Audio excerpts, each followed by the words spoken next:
Hello, everybody, and welcome back to the Pro Wrestling Power Hour. I'm Jordan, as always. This is your weekly NXT Power Hour. A bit later than usual. Luke has been busy this week, and if you didn't know, that's Luke over to my left. Always busy. So yeah, this is a little bit later than we would normally do these NXT episodes, but it was an interesting one this week. And also, I feel like we might spend a little bit of time talking about the future of NXT again today. so why don't we get straight into the show, Luke? I assume that you're prepared with the rundown of the show there. Yes, so we started off straight into a match, which was nice. We got Saray versus Mandy Rose, and who cares? Yeah, I didn't care about this one either. It was just like, okay, why is this match happening? Saray looks good. Mandy Rose looks like Mandy Rose. Um, the ending was horrible. Yes. She did that awesome dropkick thing. Mandy Rose drops out of the ring, clutching her face, and Gigi and JC just put a towel over her face and just walk her up to the back, and she loses by count out. Yeah. For some reason. I mean, if she was, it's funny because it's one of those things where it's like, obviously she wasn't, and obviously this was a planned thing, but it'd be one of those things where, like, if she actually got hurt, like broke her nose or whatever, then it'd be like, okay, maybe at least you could play that into a story or something. Yeah. But this just seemed really fucking odd. It was just awkward. It was awkward. Yeah, just I still don't understand the fascination. Well, I understand the fascination with Mandy Rose, but I don't get it. Yeah. I don't get it. I don't either. I mean, even the commentators were like, she's built her entire career around her looks and her aesthetic. It's like, yep. Mm-hmm. Yeah. Cool. We're not showing off that she's great in the ring. We're not ever showing that off. Because she's fine. She's not terrible by any stretch, but no. And anyway, speaking of women's wrestlers, I just want to take a little serious moment because something very sad happened in the world of wrestling. Indeed. And that is a wrestler known as Daphne, who you may know from her time in TNA, or if you go even further back than that, she was in WCW. Sadly has passed away. It seems like she took her own life.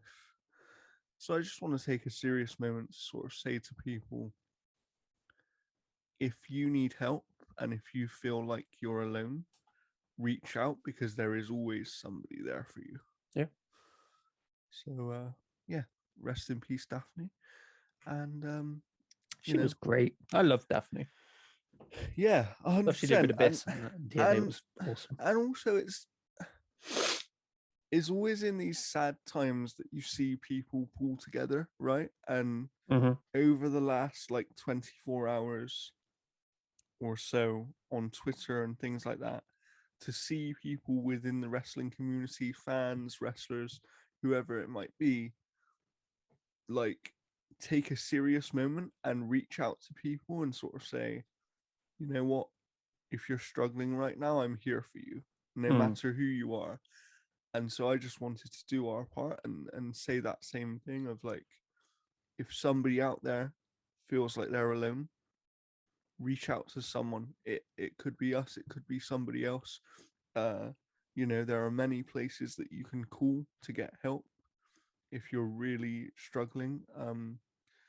But you are never alone. And sometimes life can feel like that, but you never truly are, because there's always somebody who's going through what you're going through, as hard as that may seem to think of sometimes. So yeah, please reach out if you need help. And now let's move on with NXT. We had a much better match. We had Kyle O'Reilly versus the Hudson Hornet. Told you. You're actually sticking with that. Duke Hudson looked awesome in this match. He did. I really honestly thought he was going to pick up the win because of O'Reilly's injuries. And I thought maybe he should have, as well. Yeah, because he looked really good. But no, Kyle O'Reilly was able to get the win in the end with he started targeting the knee. Essentially, there was a bit where he was able to. He was on the apron. He got out of the way of a big boot, and he did his knee in on the pronouns. Kyle O'Reilly did Hornet's knee in on the top rope, hit him with that knee from the top rope, and then put him in the heel hook, which, credit to him, he makes it look like it fucking hurts. Yeah. He makes it look absolutely killer. And Hudson sold it like a motherfucker as well. He was screaming. It was great. So I don't begrudge Kyle O'Reilly winning this by any stretch. No. But Hudson looked fantastic in this. But this is also... knee bar, not heel hook, knee bar. This is also a perfect one of those cases where you can sort of say to someone, this is why you can lose in wrestling and it is okay. Oh, yeah. Because you can lose and look good. Yeah. You can lose and still have that loss achieve something for you. Yep. And as much as, wins and losses should matter to some degree in wrestling. Of course they should.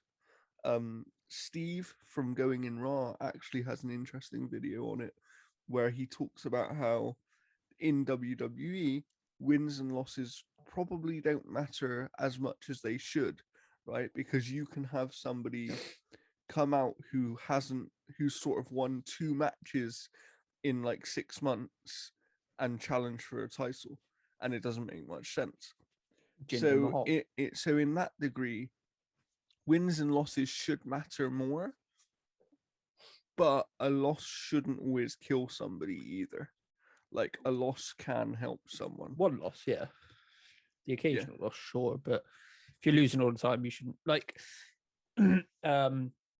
when, for instance, Seth Rollins lost at WrestleMania and then rocked up as like, I'll get a title match against Drew McIntyre. It's like, that didn't. If anything, Kevin Owens should have got the title match. Mm-hmm. Like, just some critical thinking would be good. Yeah, and it's also like the circumstances of the loss can make a difference as well. Because it's like, if somebody lost by getting screwed over or whatever, that loss maybe isn't as harmful to their chances of a championship. Because it's like, okay, they didn't lose clean, so really you're not impacting their ability as a wrestler,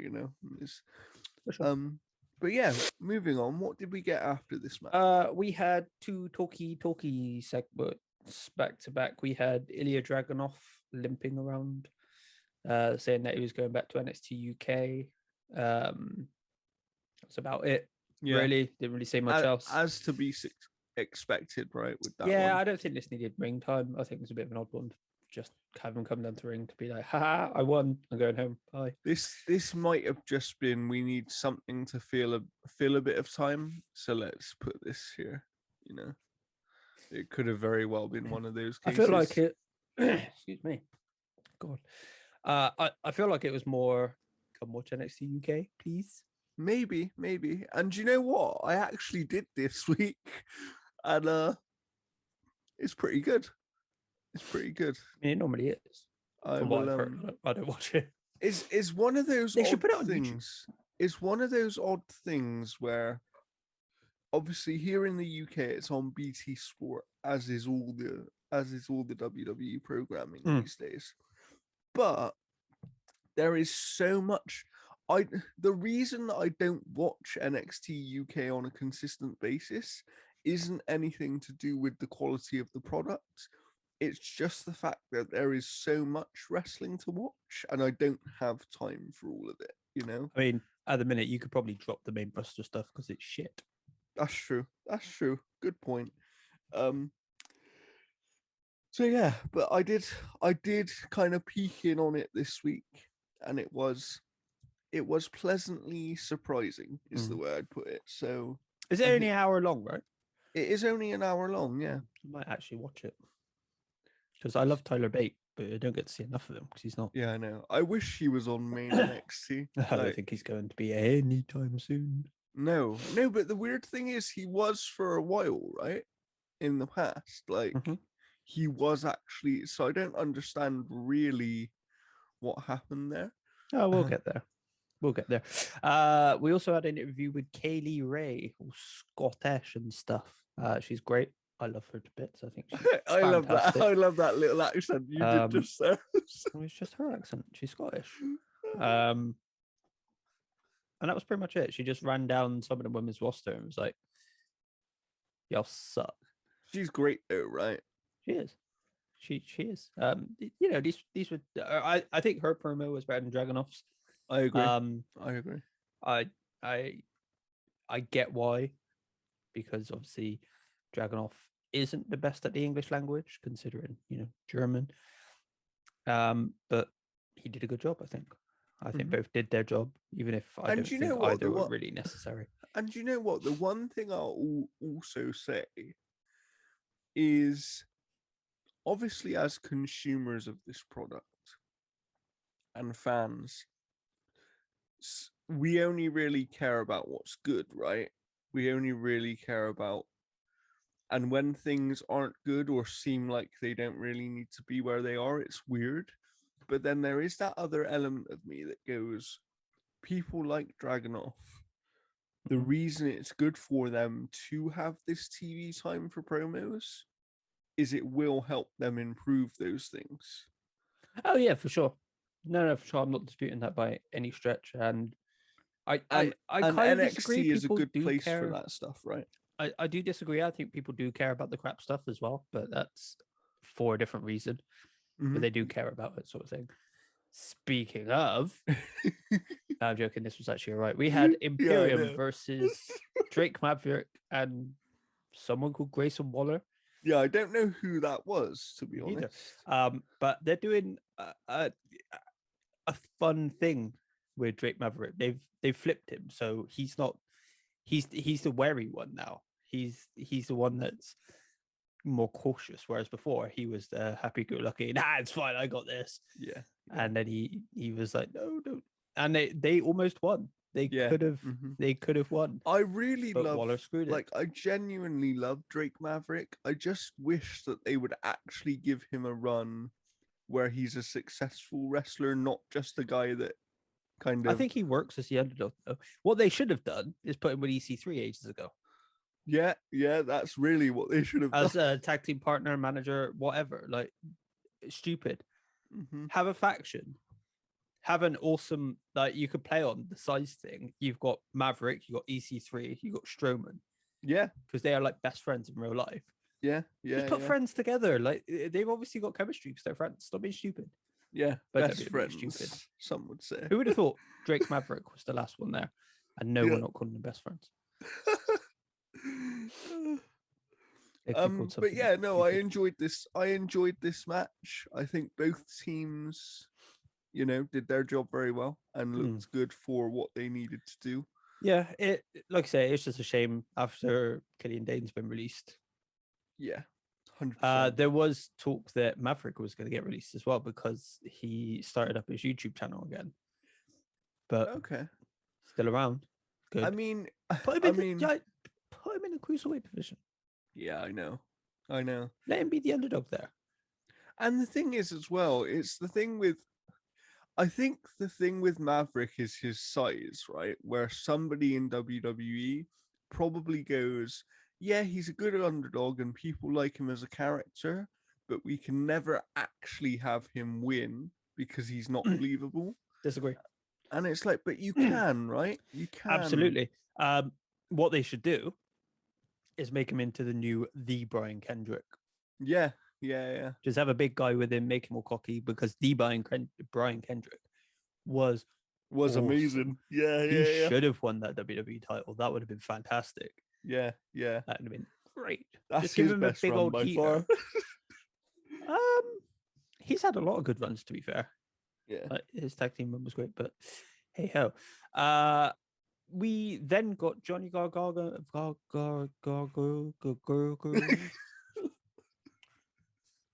Gargano. My mouth stopped working there. Jonathan Gargano's versus La Knight. And also, may I just point out, this match was my favorite because of some of the interactions here. Same.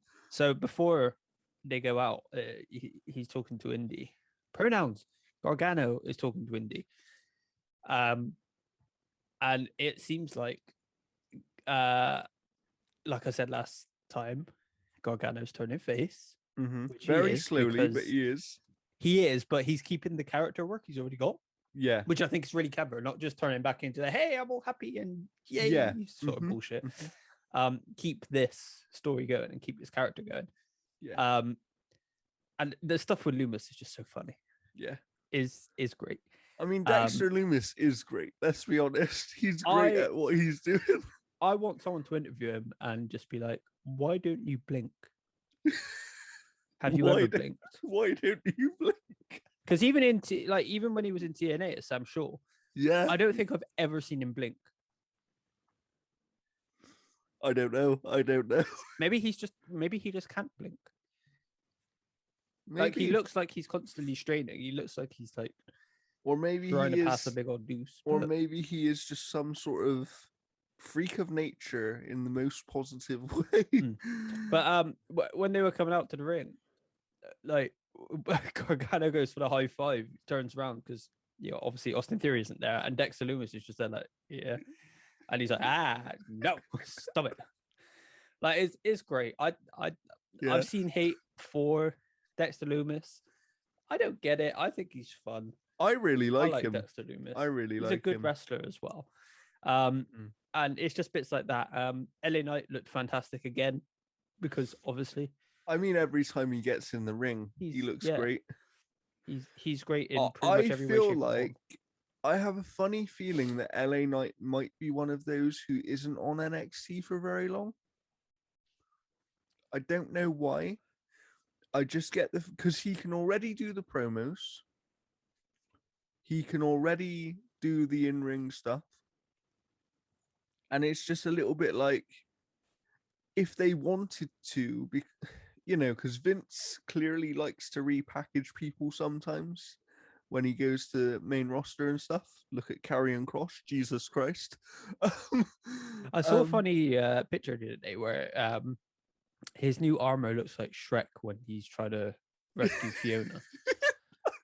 The helmet specifically, I'm like, oh god, you've ruined him.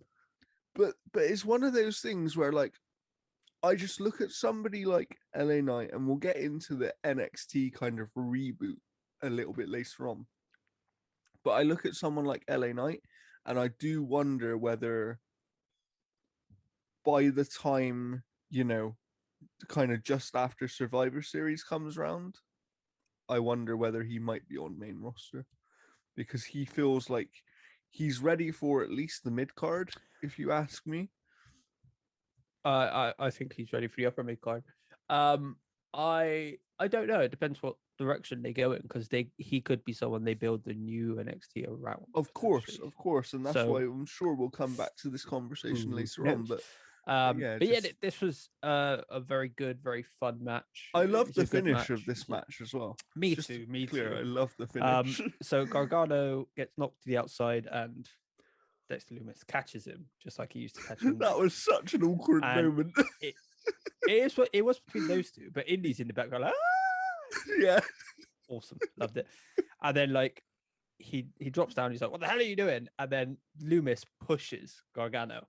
Yeah. As LA Knight's about to clothesline him or something, and then he just runs into Loomis, and he's just like, "I got a problem with you, big dude." Remember TNA? We were friends. Yeah. And Nick Aldis, remember him? He lost his belt. Maybe he's gonna come over. Maybe we can all be friends again. He lost his belt to Trevor Murdoch, right? He did. There's a name from the past. Jesus Christ. Then both get back into the ring. Gargano is flagged down by Indy, and she's like, "Hey, get my hold on." So they reach out for a high five, and Gargano, completely his fault, because Gargano he's like, maybe he's too slow to do it, and then hesitant. taken out by LA Knight, and LA Knight gets the win. But So I what does like BFT stand for? I have no idea. I do like the fact that they are teasing the high five moment, though, right? Because that's kind of where it's like, okay, once that happens, Gargano is full face guy. Do you know what I mean? If they go there, they could swerve it as well. They could be like, no, screw you, bam, kick him in the dick or something. True. It's there's a lot of ways to go with this. I would imagine they're going face because they don't have a super face. Yeah. And I'd also quite like to see them as a tag team. Not gonna lie. Oh, blunt force trauma. There you go. Is probably what that's for. But that was a different move. Okay, interesting. Blunt force trauma. Hey. But yeah, yeah. I personally would quite like to see Gargano and Loomis as a team. I think they'd have an interesting, just character-wise, it would be a really interesting dynamic. Maybe. I think the tag team's a bit full at the minute. I don't think we need another one. We've got enough that already need True. some time, I think. But then Ciampa and Thatcher aren't a tag team currently because Thatcher's out. So maybe.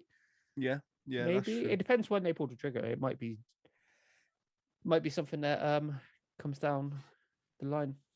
But I think this also puts Knight in a good position to potentially go for the NXT title if that's where it's going next. We're no clearer on this one. I think the only two people that were in that scuffle all three actually. The three people that were on this show that were in the scuffle from last week all picked up wins. Yeah. So face-off. We don't actually know. Maybe, but I don't think these were framed as anything more than the matches they were. No, I don't either. I don't. But no, good match, great charisma between all of them. LA Knight specifically. He is the Rock, as Russell Talk. Is it Russell Talk or is it Colt? No, it's Colt Holland. As Colt Holland called him. We then got Raquel Gonzalez versus Jessie Kamiya. And I tuned out. I did as well. I like Raquel Gonzalez, but I still don't think she's all that interesting. And I'm also just not invested in what they're doing right now. Me neither. With it and with their women's division in general, like women's wrestling right now, across the board, I think anywhere, with the exception of maybe NWA from a little bit that I've seen, is like women's wrestling is just not being used in the right way at the minute. Yeah, it's odd as well because I really think that I still think even with Kaylee Ray debuting, I still think Dakota should have won. That's probably part of it as well. I think she's more deserving because of how far she's come and how far we've seen her come. Gonzalez kind of got dropped in as the heater, and not immediately, but she really quickly got that chance, and it felt a bit rushed. Whereas it felt like somebody with a lot of money and a lot of power, who shall not be named, sort of said, "Oh yeah, she's big. I like her." And I don't know. Because it went really quick, right? It went really quick, which is unusual for NXT. It has happened. It just felt quick in terms of her debut to winning, sort of thing. For sure. But hey ho, I hope Dakota comes back soon. I hope she doesn't go to the main roster and gets screwed over because Dakota's great. I mean, she might get screwed over if she stays, but there you go. Hey ho. There was a Samoa Joe interview with Wade Barrett, and he talked. He's good at talking. Every time I see Barrett though, I just go, I just want you to elbow someone in the face again. Like he's retired for a reason though, right? I'm pretty sure he has retired for a reason, yes. But he is one of those wrestlers where there's a thing to me where there's like, if you could wrestle again, there's definitely unfinished business. Yeah, Barrett got screwed over. He should definitely have been a WWE champion. He was fantastic. And he does a really good job on commentary. He does. And he did a good job with this interview. So, yep. You know, I think this was an interesting one because it was kind of further kind of pushing that fact of Joe saying, like, who's going to step up? Who's good enough? You know? And I like that angle for Samoa Joe as like almost like I am the best. You need to prove to me that you're worthy type thing. I like it. It's different. It's you know, it's something that we don't see that often from someone I would consider a face.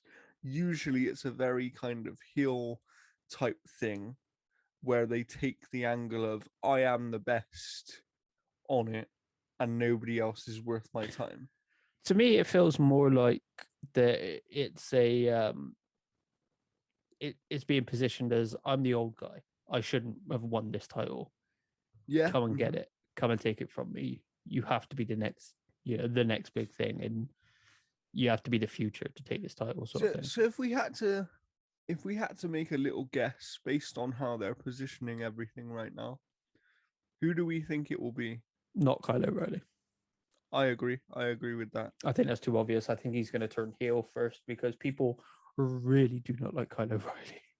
Yeah. He needs to turn heel. It's because he's just stupid corny face that it doesn't work for him. That works for Gargano.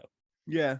I guess what I don't get with Kyle O'Reilly specifically is like usually when people are that good in the ring, fans don't care that much about the character. Yeah, but when that works for main roster when you're just getting shoveled shit.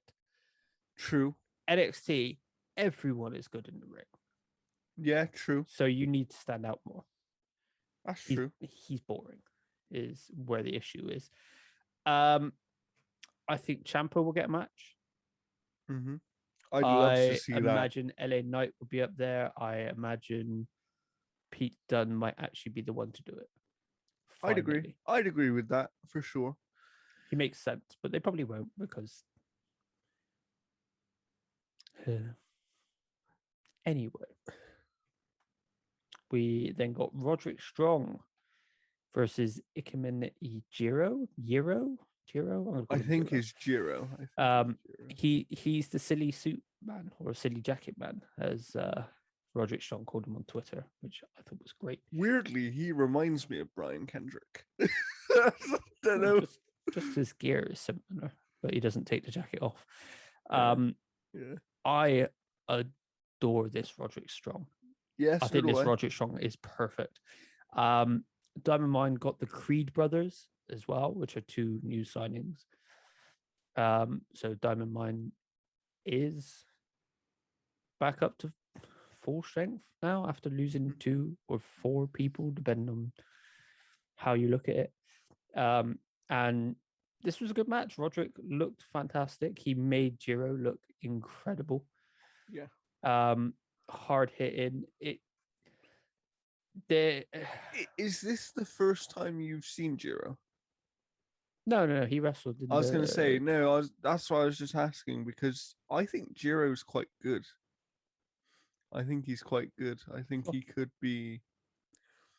I mean, to me, it's one of those things where it's hard to tell from a match like this because Roddy is so good that you sort of go, is it Roddy making him look good, or is he also doing his job very well? Yeah. Well, I also think like this character is great for Strong because he's not the greatest on the microphone. He hasn't got like LA Knight charisma, but then again, who does? But in the ring, right? I really think at the end of this match, so obviously Roddy won. Yes. After a beautifully nasty bump onto the steps for Jiro, where he just went on, his back just went onto the corner of the steps. And then that was it. Your back hurts and you're against the Messiah of the backbreaker. Yeah, done, boy. I just think at the end of this match, it as cool as it was to see Diamond Mine in there together and Roddy being like, "Yeah, fuck you, Sheeta, I'm coming for you." You really should have put Bivens on the microphone. I agree. And been like, "Yeah, Sheeta, I'm coming for you." Blah blah blah blah blah blah blah. Just to be the hype man.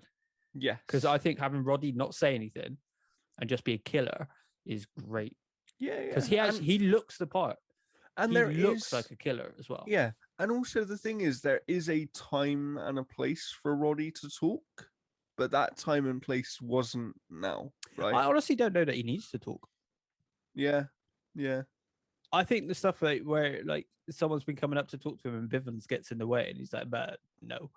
I love it. I think is very clever. Yeah. Yeah, for sure. But yeah, he will have to talk eventually. But hey ho. I think I might have actually. Have I changed my mind? I think maybe I've changed my mind. Okay. I think this final match might have actually been the best match of the night because we got to see pissed off, come fuck with me Ciampa. Yeah. We had Ciampa versus Ridge Holland, and Ciampa and Holland, they just beat the shit out of each other. They are just animals, both of them, right? They were just beating the shit out of each other, and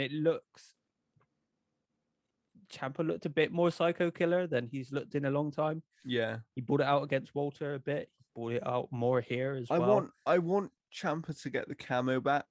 I don't know why. Like I don't think he needs the camo. I think it was good look. I did think that was a good look, but I like that he's gone back to the trunks and that. I mean, it just feels odd because for Ciampa right now, just character wise, it just feels strange because it feels like they're between old Ciampa and Psycho Killer, and I get that that's kind of the point to some degree.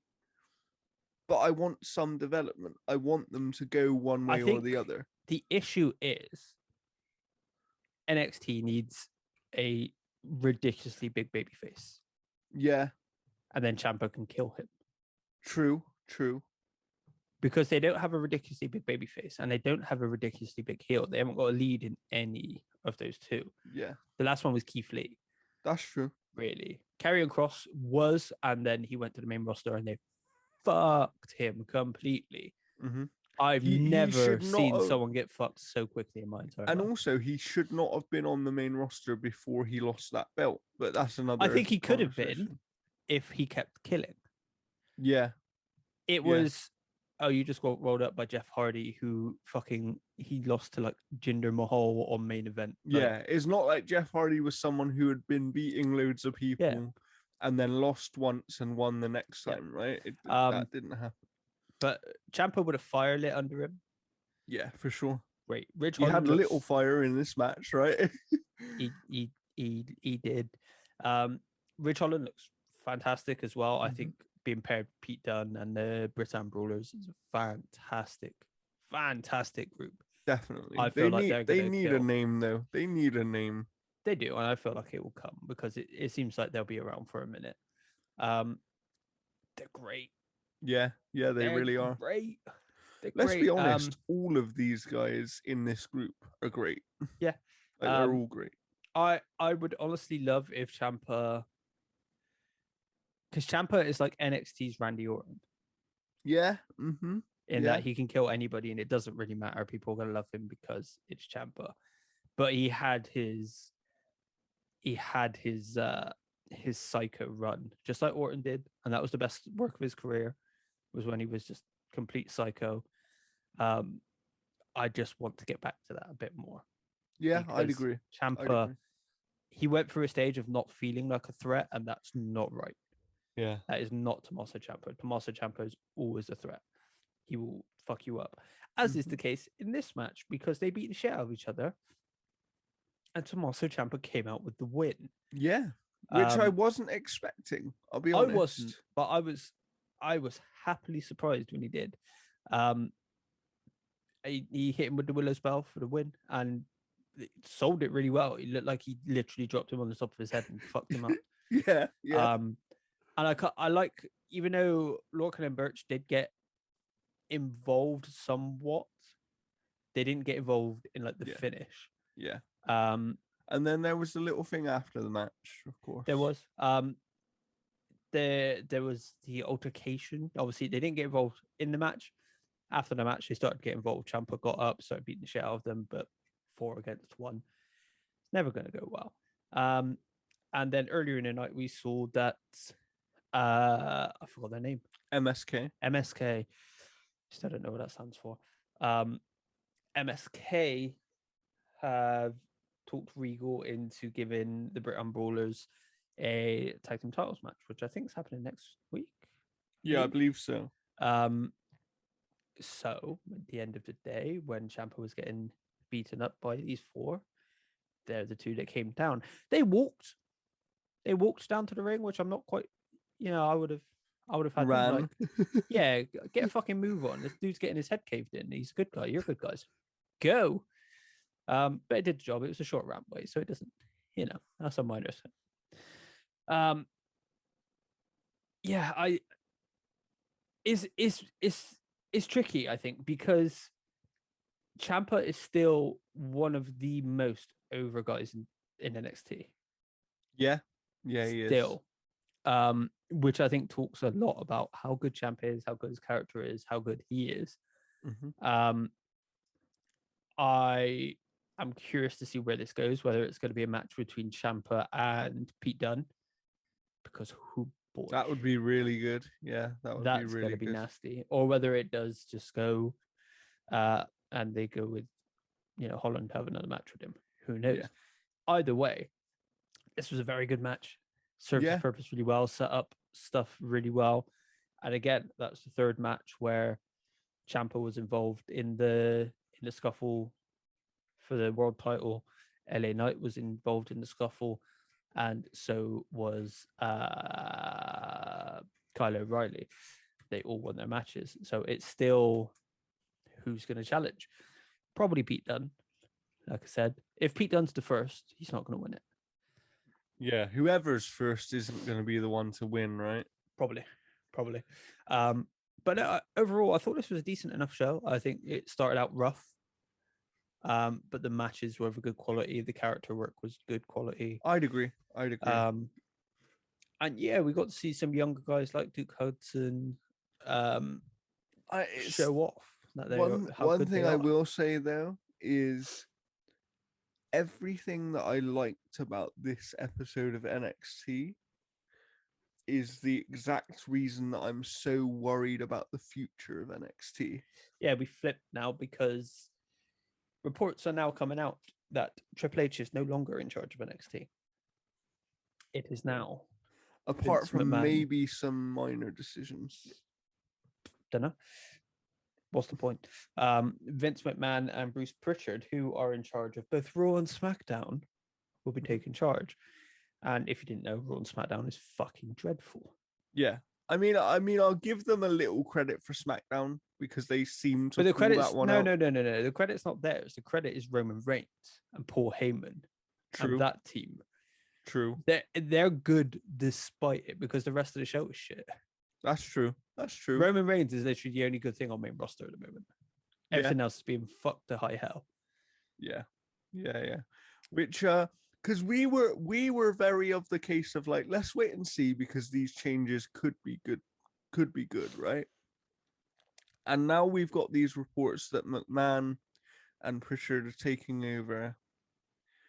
It's like, oh no, why? I'm trying to find it. I don't know if I can because I can't remember where it came from. But there's also a report coming out that the revamp may or may not also include getting rid of some of the guys that have been in NXT for a long while. And that would potentially mean Ciampa, Gargano, people like this that don't want to move up, move on. And that might be what happened with one Adam Cole Bebe. However, I'll tell you one thing. If they get rid of the likes of Ciampa and Gargano, those guys have got somewhere to go these days, you know. They always would have. They always would have, whether New Japan, You know, they could go anywhere. They're big stars now, which 100%. is a shame. I have one kind of rumor of there was a rumor about Keith Lee being repackaged, right? Mm-hmm. And in my head, I'm like, what if they repackage him but put him on NXT? I think it's dumb. Yeah. I think it's dumb. What? So for context, they're going to repackage him as a monster heel. It's like, but he's perfect. He's literally perfect the way he is. Yeah. Yeah. Like, they just like their big guys to be heel, right? There's something if you want about a monster heel, Mm. convince fucking oh, I don't know. Maybe you should have kept Braun Strowman. I was just going to say that. Yeah. Maybe what you should have done is not fire Samoa Joe. Maybe what you should have done is somehow convince Walter to be in America. Yeah. And you know, it's an odd one. It's a really odd one, but I'm Or don't fire Bronson Reed. Yeah, that's another one. Good point. Like, you've got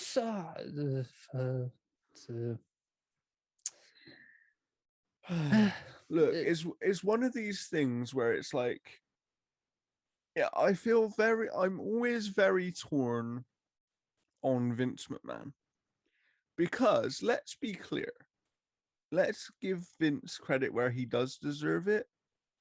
When he is right, when Crazy Vince does something that is right, it's always very right. He just doesn't do that often enough anymore. Do you know what I mean? No, I think he's just out of touch. Everything good that happens in WWE is despite him. Yeah, okay. I mean, I get it. I don't know how much I believe that's true though, because some of the stuff that's good over previous years is things that we know Vince had a hand in some way. Huh? Like what? So, for example, you know, things like the Shield. The Shield was meant to be a thing, right? And originally, Punk wanted Chris Hero in the Shield. Mm-hmm. They went with Reigns instead because that's who Vince wanted. And ultimately, that panned out very, very well. And that was a choice that Vince made. Sure, but he made that one choice. It didn't pan out because he was writing the storylines. It didn't run out. No, of course, and that's not what I'm saying. I don't think you can look at it any other way than Vince is out of touch.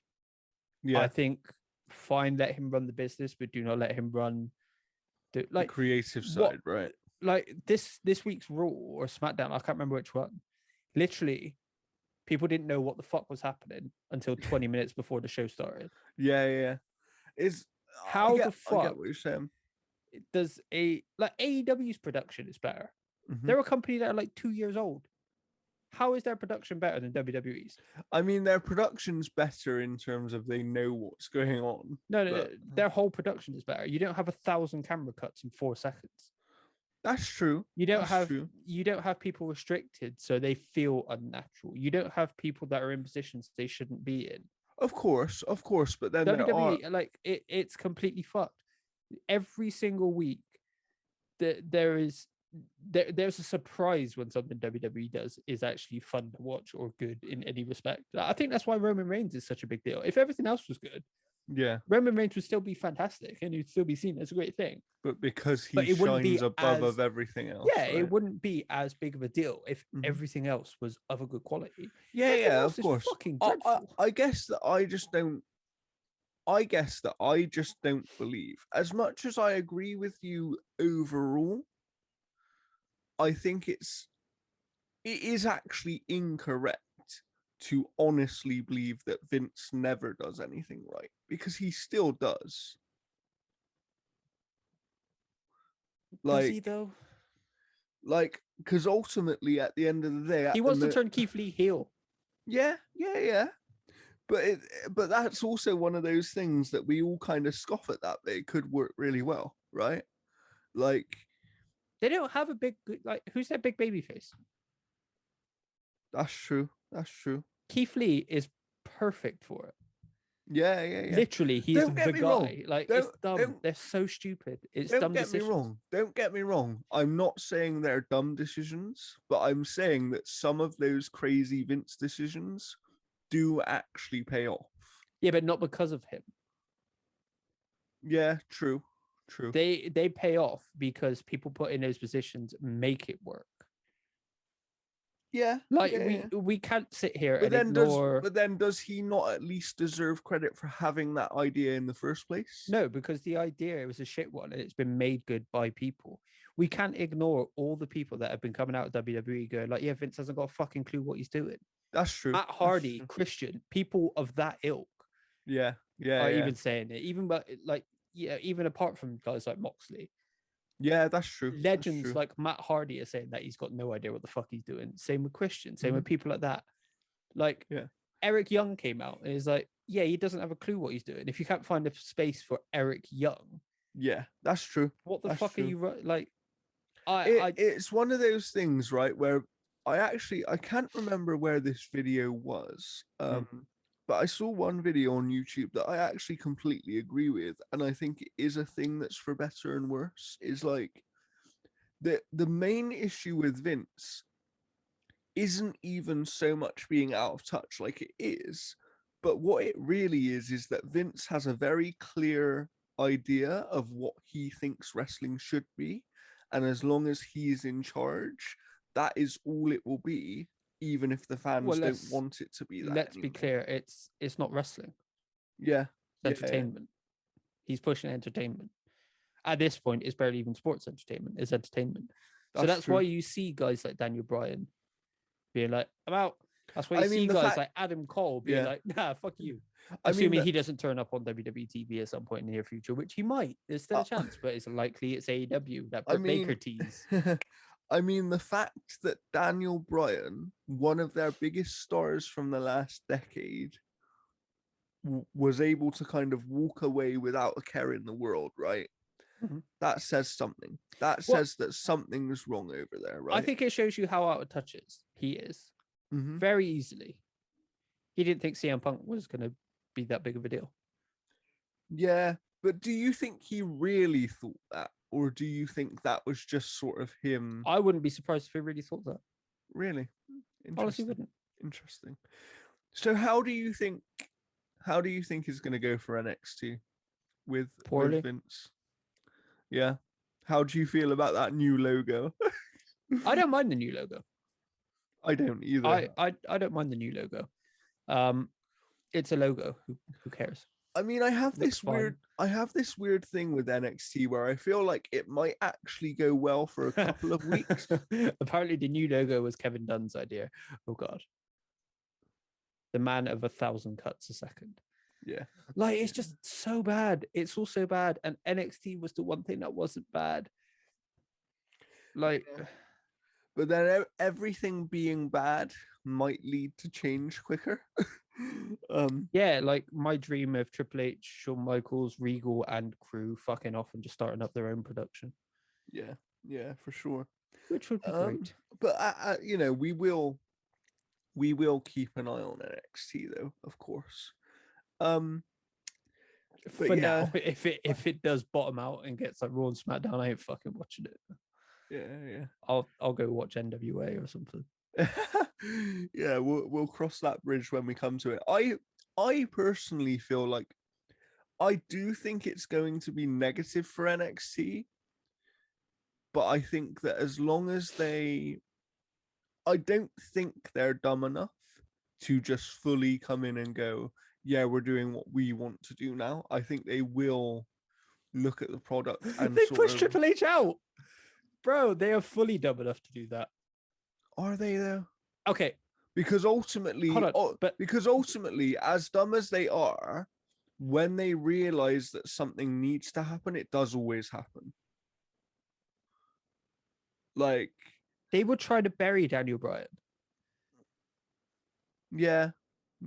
Miro completely ignored all the Rusev Day stuff. All of it. That's true. Like, you can scream it in their face. They were literally screaming CM Punk at you every single week. And you For had years, a door. right? For you years. had a door to get him back in the company because he was on backstage. But no. Yeah. They're dumb. I They're think dumb. it's one They of those only things care where they about don't. what they want. They don't care about making a good product for them. They're making shit that they enjoy. They're making it for themselves, right? People are calling AEW WCW. They're not. WWE is WCW at the moment. Yeah. They're the ones making the stupid fucking decisions. They're the ones with all this big talent that are doing fuck all. AEW is actually the WWF at that time, right?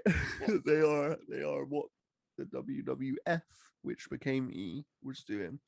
I don't know. It's odd because I agree that ultimately things don't work because of Vince. They work in spite of him. And I do agree that they are, it's like you said just now. The thing with it is they've got to the point where they're making the products they want and they don't really care about what the fans want. And if what they want aligns sometimes with what the fans want, that's a good thing. But that's why it doesn't happen as often anymore, right? Just to clarify as well, there has been a new report coming out from Meltzer that says is not as drastic as it sounds because this is what I had heard. Vince and Pritchard just don't have the time to do that, but they're going to be dealing with the overarching stuff, which still isn't a good thing. No, but that might not be as bad as we think. And that was the report that I had initially read, because the one that I read basically said that Vince was going to take control of the major decisions, but everything else would still be the NXT team as it is. Yeah, they do the day-to-day stuff. However, I think the new logo is very, very telling of how little shit they actually give about NXT. Because it looks like it's thrown together, right? No. It looks fine. I don't have a problem with how it works. But where's the brand recognition gone? Where's the black and yellow? Yeah. NXT are the black and gold brand. You don't see Raw and SmackDown being fucked away with their colors. They've never been totally rebooted like that, right? They've never been, yeah. Well, yeah, they've never been like, nah. Like I do fear that it's gonna get to. Oh no, all that other shit that happened, that didn't happen. That wasn't NXT. No. All the good shit, all the stuff that you loved about NXT, that wasn't NXT. But we've got 2 weeks until it starts. It starts with the wedding. Yes. Yeah. I'm not optimistic. Not optimistic at all because like I said, Vince McMahon and Bruce Pritchard are behind everything wrong with WWE. Yeah. Why? What? Do you know what? Let Paul Heyman do it. Yeah. That would be sick.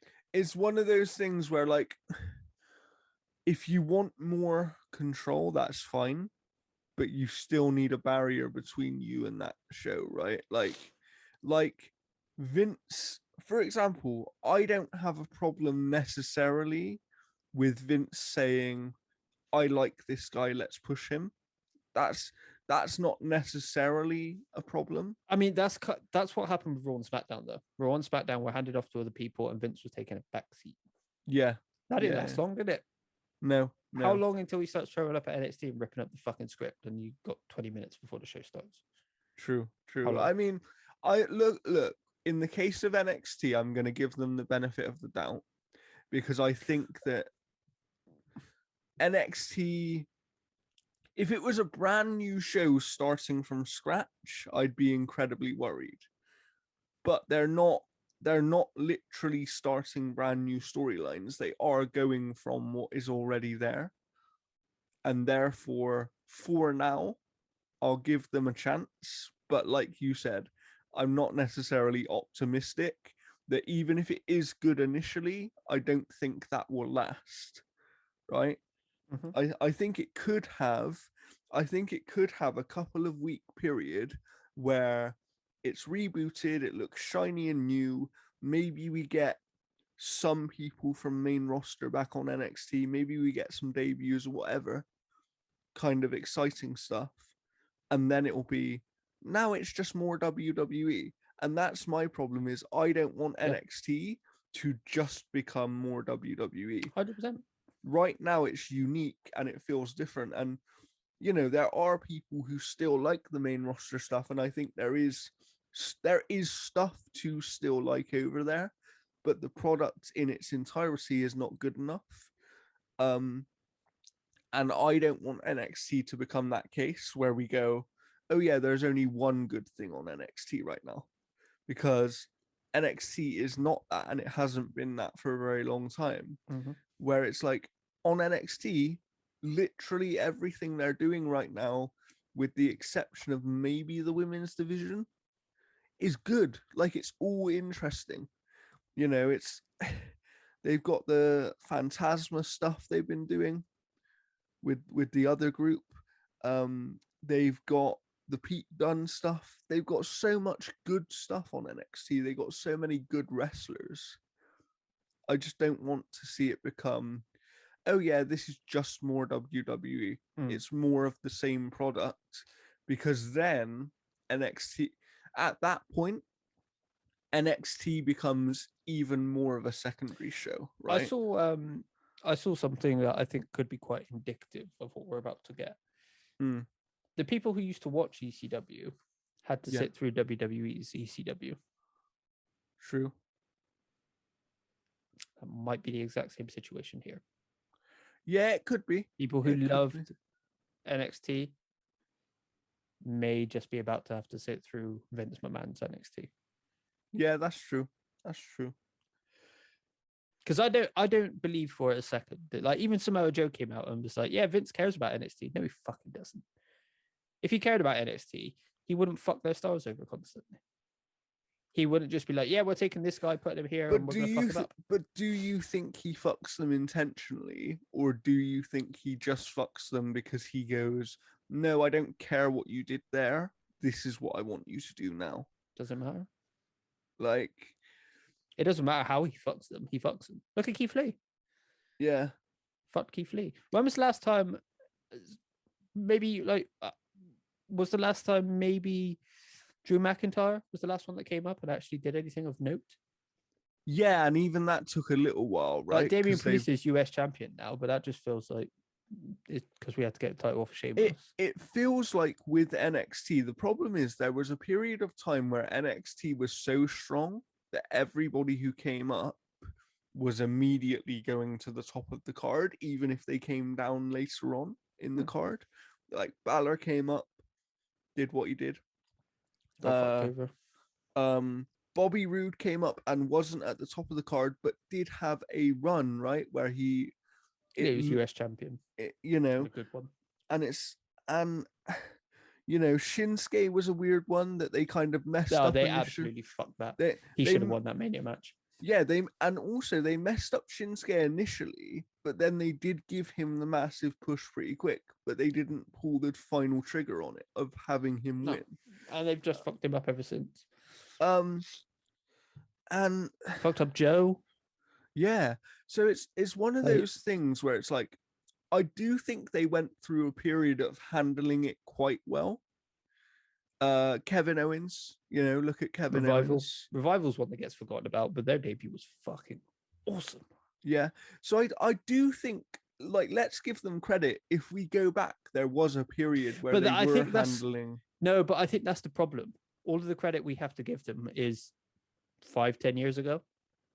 True. All of their biggest storylines and all of the biggest things that come out they're forced into doing it. They were forced into Daniel Bryan. They were forced into CM Punk. They're forced into Roman Reigns' heel turn. But they're never really forced into anything, right? Like, they don't have to do it. They are forced into it. In the Roman Reigns case, they were, because he was going to leave the company. I guarantee you Daniel Bryan was as well. Yeah, but we've heard it numerous times. Daniel Bryan was like, you either do this or I'm out. You either let me but wrestle again, or I'm going to no. But I mean, else. in terms of the initial push for Daniel Bryan when he did the Mania thing, I They get did. what. No, they absolutely did have to do it Why? because of the fan backlash. Yeah, but no, I understand that. They but absolutely had to. But they don't care about that anymore. So why? So Well, I why mean, was it clearly any they do. different? Why was it any different back then? Because clearly they do. They have to care about the fans. That's where their money comes from. If nobody watches it, they're not getting any money. Yeah, that's true. If No no one's one going to pick them watches up. it, yeah. But I They're not guess going to it's get the Fox deal if they don't do what fans want and people no. watch But it. then I guess it's one of those. It's one of those things, right? I actually noticed this whenever they renew their TV deals. Oh, they start doing is- good. They start doing good is- TV to get a good deal. Yeah, but this is what I mean. So they renew the TV deals, get loads of money, and go, okay, now we don't have to give a fuck about what Yeah. anyone wants. They're just like, we got our money, fuck you. And then once those deals start coming up again, we almost get like to the level of like early 2000s kind of I shit. guarantee you, though, there is no way there isn't clauses that could be like, you're doing shit, we want our money back. 100%. I mean, I think there was a point in time where they actually feared that the Fox deal for SmackDown was going to get cancelled during the pandemic at some point. I think the thing that will put pressure on them in the next round of TV deals, though, is AEW, right?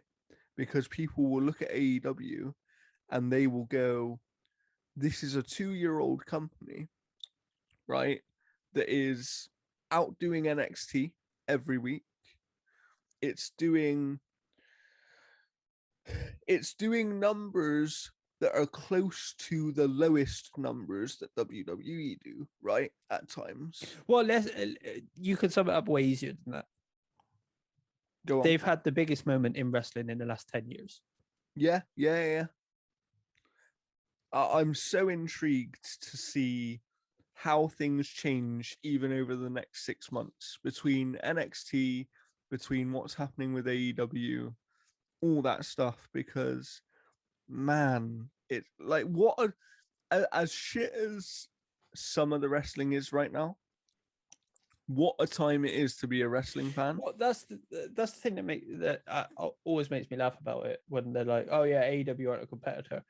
You're more concerned about AEW than more concerned about AEW than AEW are about you. They don't give a fuck about you. Yeah. They literally do not give a shit about you. They're out there ignoring you, trying to work with New Japan and work with Ring of Honor and Impact and places like that. They don't give a fuck about you. Yeah. They don't care if you open the door and actually want to work with them. Otherwise, you fuck off. They don't care. Yeah. Kenny Omega. Who gives a shit? And you know what? Like that's confidence in their own product, right? That's confidence in their own product where they're like, and belief in their fucking talent. Yeah. Where they go, WWE don't have. What I do as a final... like they have to genuinely be the stupidest people on the planet if they do not think all these people leaving to go to AEW, Impact, Ring of Honor, anywhere else, isn't concerning. If they really, if they really think it's not an issue, they're silly. But that actually leads me nicely into my final point, which is an AEW point, because we will have our AEW weekly recap at some point, and we also have All Out this weekend. Yes. But one thing I do like about AEW that has actually changed, if you listen to some of the stuff Tony Khan said previously, is previously he said, we have a roster that we're happy with, and we're not just going to sign people, who come available from other places, kind of thing, because at the end of the day, we want to build our own stars. That has very clearly changed, but I think that's a positive thing. I disagree. I think it's only changed in that you'd be stupid to not consider signing the people that are being released. That's true. When someone like Miro becomes available, you're dumb if you're like, nah. No, that's true, but they definitely took that stance initially, because there were a few where they were like, yeah, no, we're not, I don't know, Jericho, Pac, Moxley. Yeah. Like, I don't know. I think it's just a situation where they're not trying to be like Impact, where when where they're Hogan was running literally it. bringing in everyone. Yeah, right? where they're literally like, oh, Kurt Hawkins just got released. Let's make him a main event star. No, let's not do that. It's worked for Impact because Impact have done it well. They've put him in a position where he's justified being and there. it wasn't immediate, right? It wasn't immediate. Yeah, we're not doing that anymore. We're doing like, look at what they've done with Miro. They've given him the TNT title. He's having a fantastic run with it. Look at what they've done with Moxley. Look at what they're doing with 2.0 at the moment. They're fucking great. Like, they're justifiably signing people. But this is exactly what I mean. Is like, I guess that I'm just glad that they're not. It's gonna sound negative, but I mean it in a positive way. I'm glad that AEW aren't up their own ass, right? Because they very easily could be. They could kind of be, no, we've got money, we could sign whoever we want, but actually we believe in ourselves so much that we're just gonna be stubborn and only build our own people. And that's not what they've done. And I think where that comes from it's a mix. Is Tony Khan being a fan, right? Because Tony Khan being a fan and actually listening to their wrestlers. Yeah, it helps that Cody's a big part of the backstage stuff. The Bucks are, Kenny is, stuff like that. Even though do a better job with the women's division. But ultimately, I think the thing that really helps is Tony Khan being a fan, because I think him being a fan and still being a fan, even though he's running the company, is one of those things where I do think he understands what fans want. Sure. And I think he will listen to fans at the same time. Yeah, sure. But you also need to know when not to listen to fans, and that's where the wrestlers come in. That's where having the Bucks, and because the Bucks are maybe the smartest people in wrestling. So here's a hypothetical question for you, because I do actually agree with you, but I just want to see what you say. Is there not a way to be successful and always listen to fans? No. Why? Because fans think they know what they want. Yeah, true. The best stories in wrestling are when you don't immediately give people what they want. You build and build and build and build and build and build, and then you finally get it. Yeah. You build the anticipation, right? Fans can be stupid. Fans want ridiculous things. Yeah. And also you need to know what things to give the fans and what things not to give. And I guess also it's the other thing of sometimes fans end up wanting something that they didn't know they wanted when it first happened, right? Yeah, and the fans can want things that actually turn out to be shit. Yeah, true. Like there's a reason you have these intermediaries. You have these people who are running this, and it's not a fan run thing, and it's not fan booked. If fans want to book something, go play the video game. Yeah. What it's for sure. Let the professionals book, because they know what they're doing. I mean, to be fair, not in WWE, granted, but everywhere else. I mean, to be fair, Tony Khan is a very clever man. Of course he is. Yeah, but he's a fan on the he inside. Is a fan booking. Yeah, but he wasn't on the inside, though. No, but he is now. That's why it's worked so well, is because he worked with Cody, who's got ridiculous experience with backstage stuff. That's true. But he was people like that. But from my understanding, Tony Khan's been booking it since the beginning, so he has but been not alone. It. Yeah, true. That's the thing. He's not booking it alone. He's not, he's not ripping up scripts like Vince is. He's taking inspiration from others, right? Well, it's a team. He actually has a team that's not all about him. He has a team that would disagree with him, right? And that's the thing. And we've heard that the Bucks and Cody had a thing, apparently, where they disagreed. But that happens. That kind of is my... I guess that's my hope for what happens with NXT, though.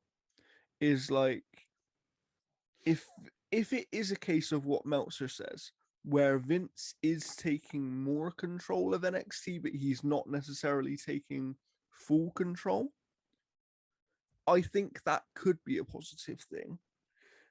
Because, and this is how I'm going to say it, because at the end of the day, we have heard in the past on several documentaries and stuff like that of when Vince comes to his best decisions is usually when he's being challenged. And he doesn't always agree with the person who's challenging him or even go with their idea, but being challenged makes him alter his own ideas. Okay. Do you know the problem with what you've just said? Go on. All those documentaries are WWE documentaries. For sure. But even someone like Heyman himself has said that on a WWE documentary. I think he's also said it when he was He outside. he of said WWE. yeah he said things to that extent, but he's one of the few, and True. a lot of those are from decisions that were like 15, 20 years ago. What about modern decisions? No, of course, but this is my point: is he doesn't have anyone around him in modern times who does disagree, right? I don't get how anyone that isn't so far up their own ass that they're currently inside out cannot see that Triple H, Regal, Michaels, and the team have built something incredible, and it got fucked up because you decided that AEW was a problem and put it on TV. I made this point to you, I think in our private chat before, where I said that the thing for me about Vince is I genuinely don't. You say they have to care about fans because that's where they get their money. I genuinely don't think they care. And the reason for that is I don't believe that they care about advertising. Well, this is what I was going to say. I don't believe that a majority of their money comes directly from the fans anymore, right? And that's the problem. No, it doesn't come directly from the fans, but it comes through things that fans can affect. Yeah. So the networks like are TV not happy. Deals and adverts. Yeah, the networks are not happy because WWE is not a good product currently, and it's not getting a lot of views. Yeah. Whereas conversely, NXT was doing well before. Yeah, and that's why AEW stupidly, and AEW is doing well given how small and how new they are. Yeah. They're not doing WWE numbers because, as I can't remember who said it, but WWE is McDonald's. Yeah, and it would also be unreasonable anyway to expect AEW to do WWE numbers. I mean, they're not too far off of it. No, but what I mean is, it would be unreasonable for them as a 2-year-old company who, let's be really clear, I reckon if I went out and asked 10 wrestling fans if they knew what AEW was, the majority of them would say no, or they'd say, I heard of it, but I've never watched it. If you're asking wrestling fans, I disagree. If you're asking casual fans, sure. But casual fans are still wrestling fans. It's the same gaming thing we have. A casual gamer versus a gamer sort of thing. True. They are two different things. A casual wrestling fan is someone that just casually watches it. A wrestling fan is not someone that just casually watches it. True. Sort of thing. True. But I get what you mean. But you could say the same thing about NXT. Yeah, no. This is exactly what I mean. Is like all of these good products right now are the ones that aren't being discovered. And it's a conversation for another day that I do think we should have, is like, what can they do to help these things be discovered? Because we know things like CM Punk with AEW is going to help. It's very clear that it's going to help. But are there other things that they can do outside of signing these massive wrestlers to get people to discover their product? Because as a wrestling product, I think that's quite tough, right? No. Do you not? No, it's really easy. AEW doing it, NXT were doing it. Make good content. Yeah. Not hard. Yeah. Really not that hard. Impact are doing it. They're getting more follows and likes and watches. True. NWA are doing it because they're doing interesting things.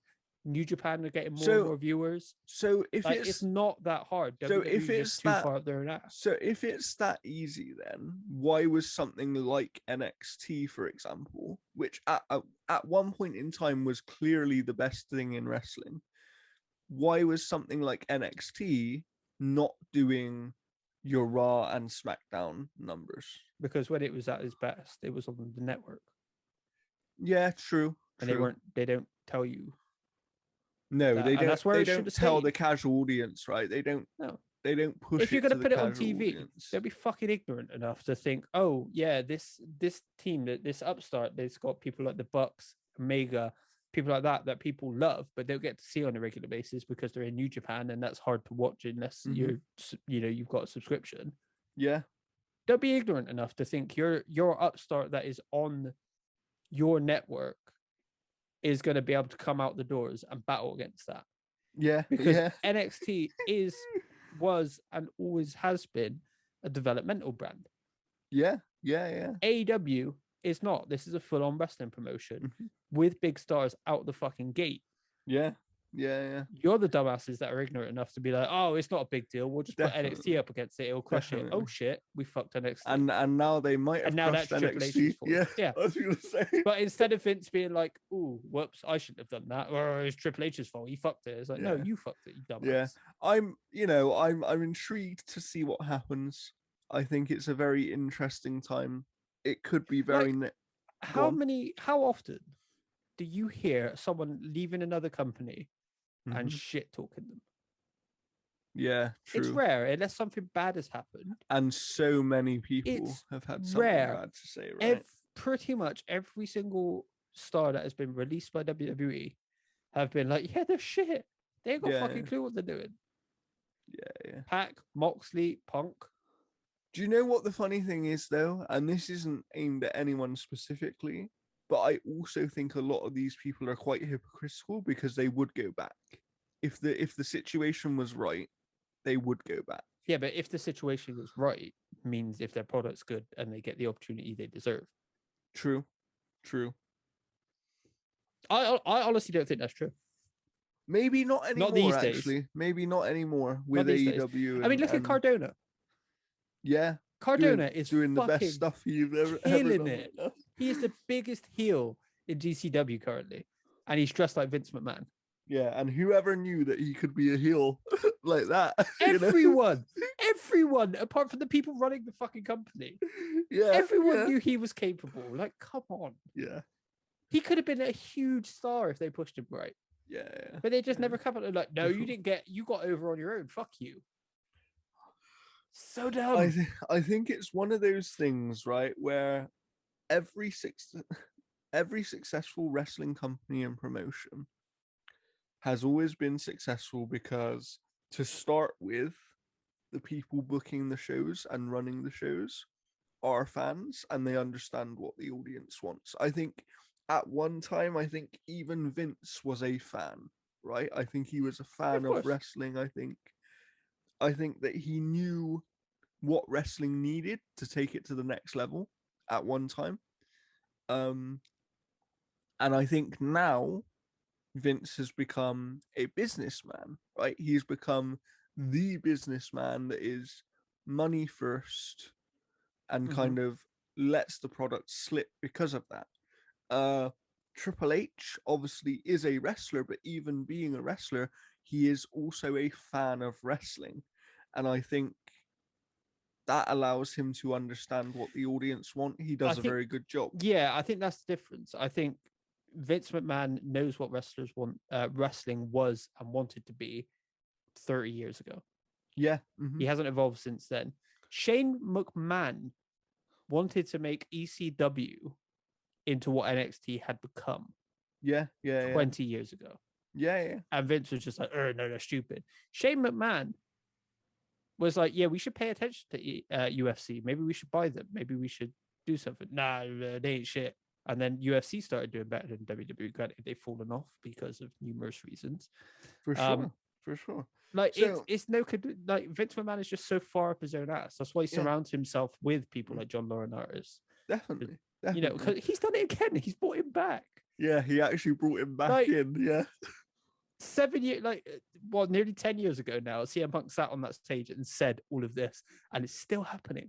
Yeah. Nothing changes because Vince McMahon is just so far up his own ass. Yeah. Like, he may be a nice enough person, because you hear that a lot. You hear he genuinely is a nice person, people, right? Yeah. But he's fucking terrible at day-to-day running of these shows. He's awful. And it's weird because there was also a time where he was clearly very good at it. Yeah, 30 years ago. So you have to move with the times, and he just hasn't. Yeah. Triple H knows what's popular. Triple H knows what people want. William Regal knows. Shawn Michaels knows. I guess Let these people run. It's probably a little bit of arrogance as well. A little bit. Where what I mean is I think there was a time where Vince was capable of making fans like things and want things that they didn't necessarily want and like to start with. And he can't do that anymore because fans are too smart these days. Yeah, but it's also the stupid thing. Like, look at it, Roman Reigns. Mm-hmm. You did the exact same thing with The Rock. Yeah. How are you so ignorant to think that you've just got to keep pushing him? Like, people hated John Cena. Yeah. Because of the way you kept pushing him.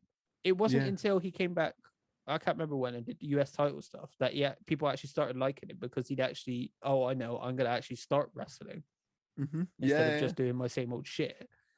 It's become redundant. It's the same thing. Like, you can probably look at, if you've watched the last couple of weeks of Raw, or SmackDown for that matter, you could probably have a fair guess at what the fuck's going to happen on the next episode. For sure. And let's just hope that that's not what NXT becomes. But we'll see within a couple of weeks. You know. Yeah, I mean, I have very little faith in them. I have faith in Triple H and his team. Yeah. If it's going to be good, it's really because of them. Yeah. But I feel like there's a reason Adam Cole's fucked off. For sure. I feel like if it wasn't going to be that detrimental, Adam Cole may still be around. Yeah. 100%. And I feel like we're just going to see other people. Like Pete Dunne might be fucking off.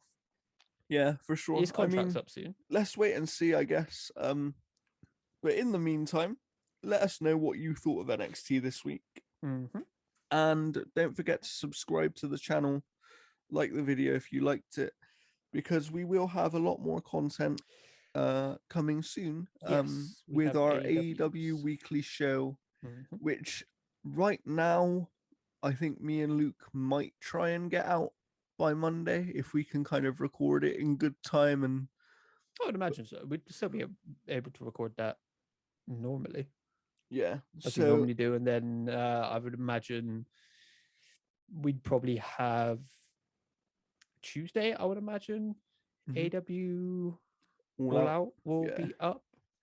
Yeah. So hopefully Monday you'll get your weekly recap, because we should be able to at some point this weekend do the AEW weekly recap. And then Tuesday hopefully you'll get All Out. I would imagine it'd be Tuesday, because I don't work Tuesdays anyway. So you're probably gonna watch it on Monday out if he needs to at some point. Yeah. And we can record on Tuesday. Maybe we'll see. So look forward to that, because I feel like All Out's going to be a pretty good pay-per-view. So, and if you haven't watched AEW before, that would be my recommendation to you. Is there's a lot of people that could pop up. The women's match, the women's battle royal is now on the main roster because PAC can't get to the US in time. Oh wow. So their match has been delayed for an episode of Rampage at some point. Oh wow, okay, I did not realize that. Yeah. So that's on the main roster now, the main card now, which is good because hopefully Ruby Soho shows up. That'll be sick. Sure. Maybe AJ Lee. That's a fucking pie in the sky, motherfucker. For sure. And maybe someone else, right? Maybe Adam Cole, maybe Daniel Bryan. We've heard that's been pushed up. Which I don't know. They haven't hinted at that at all. They've hinted at Adam Cole. But which we'll get to. We'll talk about that. So what I would say is, if you haven't watched AEW before, now is the perfect time. And if you're enjoying our content here, subscribe and turn on the notifications and everything, because we will continue to have weekly content. It just might not always be on the day that it normally would be, because our schedules sometimes get very busy. So thank you for joining us, and we will see you next time. Goodbye.